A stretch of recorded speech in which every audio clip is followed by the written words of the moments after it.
आप CTET बीटेट qualify हैं और बिहार में शिक्षक बनना चाहते हैं, जो 7th फेज शिक्षक बहाली है और इसके लिए जो परीक्षा का आयोजन किया जाएगा बीपीएससी के द्वारा सुपर टेट परीक्षा का, और उसका आप तैयारी करते हैं तो ये वीडियो आपके परीक्षा के दृष्टिकोण से काफ़ी महत्वपूर्ण है। दोस्तों आज हम लोग पढ़ेंगे बिहार में यूरोपीय व्यापारियों का आगमन। दोस्तों ये जो हमारा सीरीज चल रहा है, ये सुपर टेट परीक्षा के लिए बिहार स्पेशल जीके का सीरीज चल रहा है। मैं आपको जो भी पढ़ाऊंगा वो बिल्कुल जो आपके परीक्षा के दृष्टिकोण से इम्पोर्टेंट होगा और बिल्कुल विस्तार पूर्वक पढ़ाऊंगा, ताकि आपके परीक्षा में उस टॉपिक से एक भी प्रश्न मिस ना हो। बिहार में यूरोपीय व्यापारियों का आगमन ये काफी इम्पोर्टेंट टॉपिक है। बिहार वाले क्षेत्र में यूरोपीय व्यापारियों का जो आगमन हुआ था वो कब हुआ था? 17वीं शताब्दी में हुआ था। बिहार में यूरोपीय व्यापारियों का आगमन कब हुआ था? 17वीं शताब्दी के अंत में। 17वीं शताब्दी के अंत में यूरोपीय व्यापारियों का आगमन बिहार में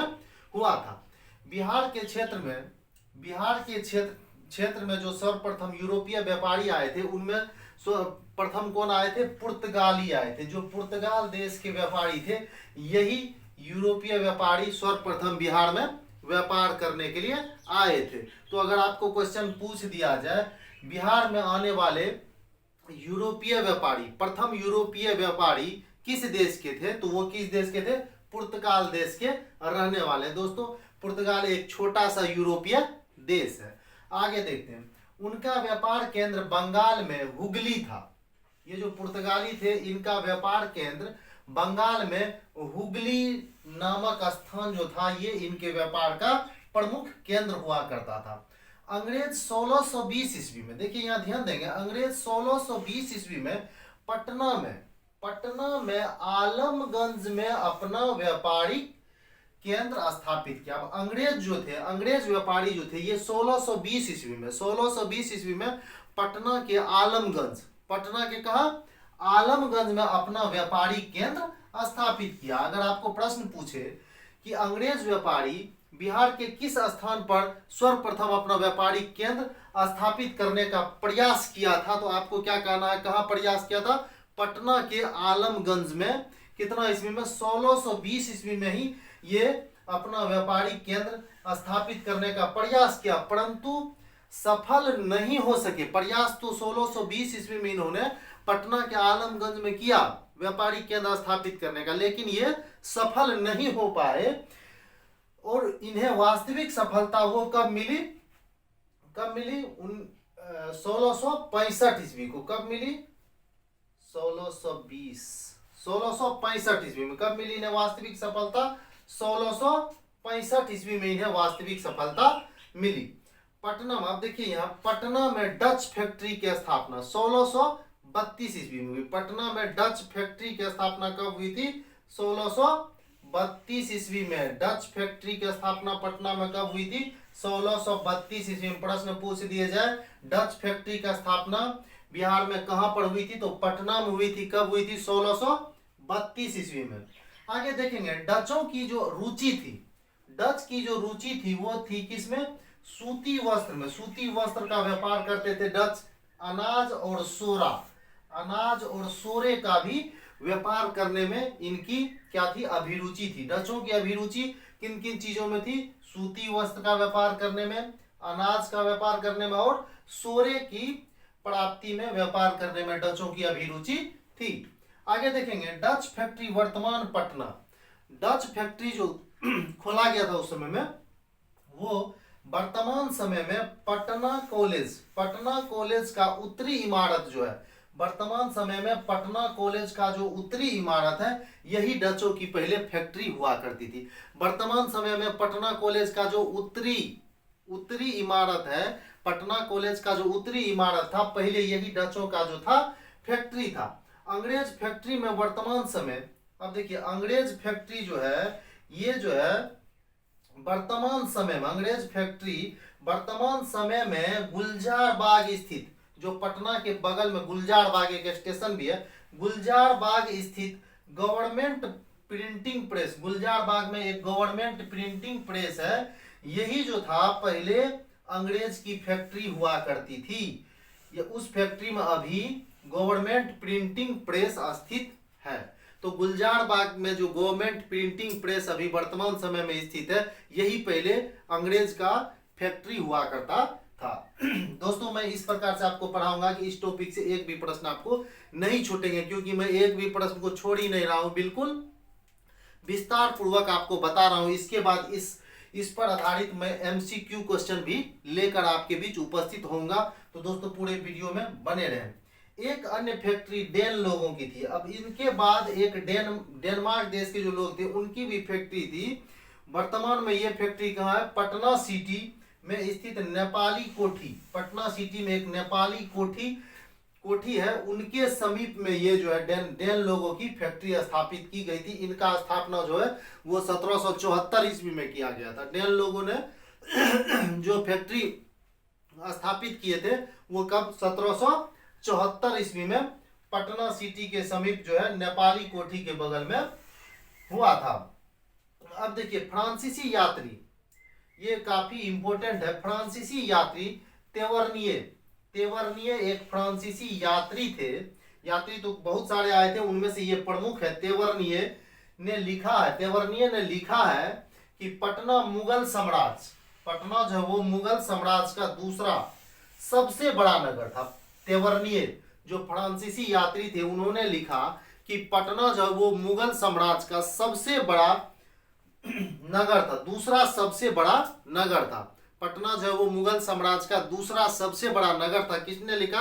तो फ्रांसीसी यात्री तेवर्निये ने लिखा कि पटना जो है मुगल साम्राज्य का दूसरा सबसे बड़ा नगर था। पटना जो है मुगल साम्राज्य का दूसरा सबसे बड़ा नगर था और उत्तरी भारत का व्यापारिक केंद्र भी था। पटना जो है वो उत्तरी भारत का व्यापारिक केंद्र भी था। तो तेवर्निये जो फ्रांसीसी यात्री थे इन्होंने क्या लिखा कि इन्होंने लिखा कि पटना जो है मुगल साम्राज्य का दूसरा सबसे बड़ा नगर था और उत्तरी भारत का ये सबसे बड़ा व्यापारिक केंद्र भी था। अब देखेंगे आगे यात्री मेनरिक, एक यात्री आए थे उस समय में, मेनरिक नाम था उनका। इन्होंने पटना की आबादी 2 लाख बताया। इन्होंने अपने यात्रा वृत्तांत में पटना की आबादी को 2 लाख उस समय में बताया, जो कि काफी था। अंग्रेज यात्री जॉन मार्शल, अब यहां देखेंगे एक अंग्रेज यात्री थे जॉन मार्शल और पीटर मुंडी।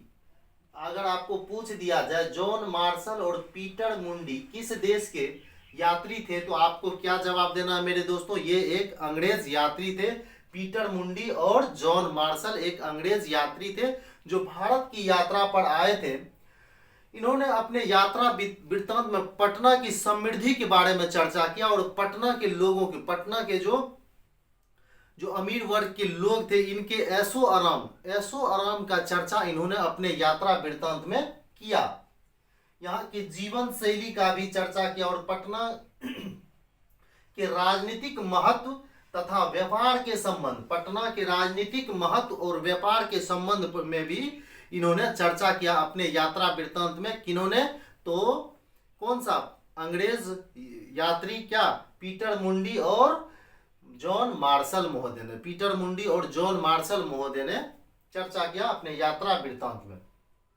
अब देखें यह काफी इंपॉर्टेंट चीज मैंने लिख के रखा जिससे कई बार प्रश्न बीपीएससी की परीक्षा में पूछे गए। तो दोस्तों अगर आपने अभी तक चैनल को सब्सक्राइब नहीं किया तो प्लीज चैनल को सब्सक्राइब कर लें। ये हमारा बिहार स्पेशल जीके का सीरीज चल रहा है। आप विश्वास रखिए आपके एक भी प्रश्न में बिहार स्पेशल जीके से मिस नहीं होने दूंगा, जो कि आपके बीपीएससी द्वारा जो आयोजित होने वाली परीक्षा 7th फेज सुपर टेट की परीक्षा आयोजित होने वाले हैं उसमें पूछे जाएंगे। तो दोस्तों वीडियो में बने रहे। अगर आपको एक बार में समझ में ना आए तो दोबारा भी वीडियो को देखें। अगर किसी भी टॉपिक में किसी प्रकार की परेशानी हो तो आप कमेंट बॉक्स में निश्चित लिखें, क्योंकि आपका एक एक कमेंट हमारे लिए बहुत ही महत्व रखता है दोस्तों। तो करते हैं शुरू आगे। कंपनी देखिए यहाँ मैंने लिख रखा है कंपनी, यहाँ स्थापना वर्ष और यहाँ उत्पाद। सर्वप्रथम हम लोग बात करते हैं पुर्तगाली कंपनी।